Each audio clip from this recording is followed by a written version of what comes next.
Have you ever been obsessed with a celebrity that you didn't know existed? We've all done it.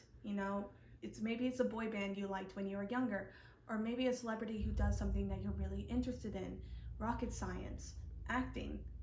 Well, that's sort of known as a parasocial relationship, which is a relationship in which we develop a bit of intimacy or friendship with someone that we don't really know. There are three things we're going to learn about those today. 1, how they develop. 2, the positive consequences. And 3, the negative consequences. So, how do they develop? Well, we develop these interactions with entertainers, social media influencers, like YouTubers, or that person on Twitter that you really like and agree with, that YouTuber who has always been your biggest idol. We tend to develop them with these people because they make you feel like you know them. They say, "Hi friends, welcome to another video," or they post really intimate stuff about their lives. You think of them as a friend. And you can also develop these with not just entertainers, but also TV hosts. Take, for instance, The Tonight Show with Jimmy Fallon. I'm sure some of you who watch the show feel like you know Jimmy. You think you're like friends with him. And that's completely natural and normal. Tons of people are like that. It's very common. And then there's also teenagers who get crushes on, for instance, the Twilight phenomenon with Edward Cullen. They really like Robert Pattinson. And that's normal. So now that we know how these things develop, what are the positive consequences of parasocial relationships? Well, there's the positive consequence of socialization. A study that Carol Jurenza did on COVID-19 and parasocial interaction found that these kinds of interactions that we do online with people actually really help us mentally.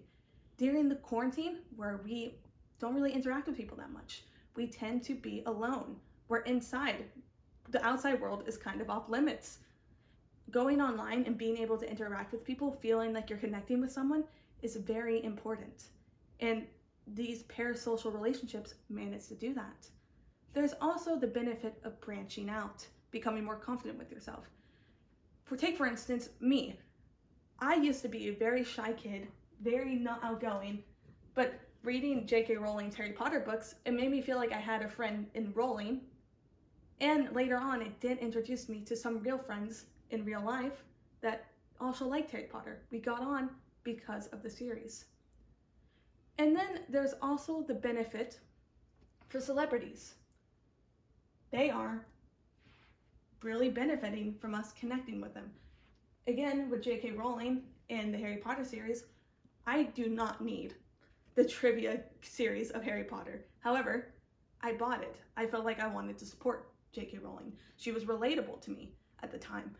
And I want to support my friends.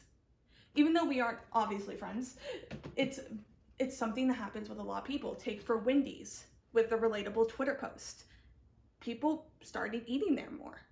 Or with YouTubers who started posting a lot more relatable content, they got a lot more famous and they make a lot more ad revenue. And though this is a mixed bag, these celebrities tend to have very dedicated fans that will protect them and stick with them no matter what. However, that can also transition into a negative consequence. The thing is, with stan culture or cancel culture, you will stan someone, which means stalker fan, but you will protect this person because they are your friend and you want to protect your friends. And this in turn leads to cancel culture because if your friend doesn't like someone, you're not going to like them either. If your friend calls someone out, you're going to want to call them out as well. And another negative consequence of this is that with young, impressionable kids, tweens, for example, they will want to become more like their friends, their idols. A study by Amanda Tolbert and Christian Drogos found that tweens are very likely to push themselves onto this person. They're very more likely to want to identify like them. It's called wishful identification. And with people that you're in parasocial relationships with, it's very common. You want to be more like your friends. And that can be negative. It can lead to teens acting badly. It's very unfortunate, but not everyone online is a good person. And it seems like every day that we go from, oh, this person was a sexual assault, or this person groomed some kids. And it's due to these parasocial relationships that we find kids in these positions where they are not in power, and in fact, maybe in dangerous situations. And finally, it's tying into that not being in power, we tend to put blind trust into them. We want to trust our friends. We want to think that they're good people, and we want to believe them. So when someone in a position of power says something, we tend to go, yeah, that seems right. An example of this would be during this quarantine, or the former president Donald Trump said that COVID-19 is not that big of a deal. Don't worry about it. And lots of people believed him because he was a celebrity, and some of us have a parasocial relationship with the Trump brand or President Trump himself. We wanted to trust our president. So now that we know both positive and negative consequences of parasocial relationships, let's sum it up. A parasocial relationship is something, or is someone you really like, you have an intimate relationship with, but they don't know you exist. You trust this person, they ask you, who are you? And please get out of my house. And these can have positive consequences because, well, you get to socialize with someone. You feel like you know someone, you're interacting. You feel happy about it.